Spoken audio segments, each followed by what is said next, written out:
పోతన భాగవతము వరాహావతారము శ్రీహరి దర్శనం మనం తెలుసుకుంటూ ఉన్నాం.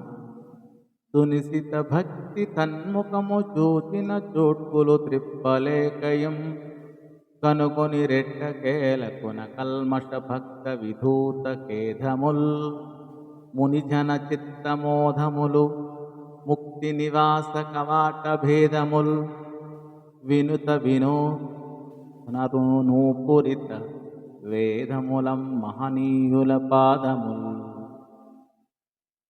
ఆ సనక సనందనాది మునులు అచంచలమైన భక్తితో ఆ శ్రీహరి ముఖాన్ని చూపులు తిప్పుకోలేక చూసి చూసి ఎట్టకేలకు చూపులు త్రిప్పుకొని స్వామి పాదాల మీద కేంద్రీకరించారు. ఆ పాదాలు కల్మషము లేని భక్తుల భేదాలను పోగొట్టేవి, మునుల మనస్సులకు మోదాన్ని కలిగించేవి, మోక్ష మందిరము యొక్క ద్వారాలను తెరిపించేవి, వేదాలను కొంగ్రొత్త నూపురాలుగా చేసుకొని పొగడకెక్కినవి అని ఈ పద్యభావం. కనినక పద్మరాగమని కాంతి విభాసిత పాద పద్మనున్మనములయందు గీర్కొలపి లబ్ధ మనోహర యుక్తులై పునరభివంద అంబులు విభూతి తలిర్పనునర్చి యోగమా నిర్గత చిత్తులన్ వెదకి తానగలేని మహానుభావునిన్.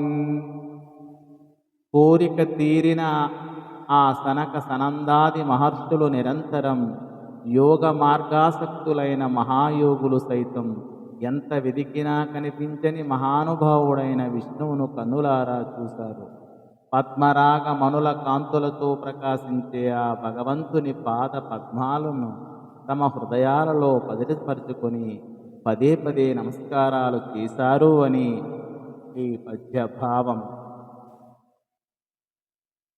మానసమున నిలిపిరి తజ్ఞానాస్పదుడైన వాని తత్తజ్ఞులకు కాననగువాని భక్త జనానందకరైకమూర్తి నలరిన వాని.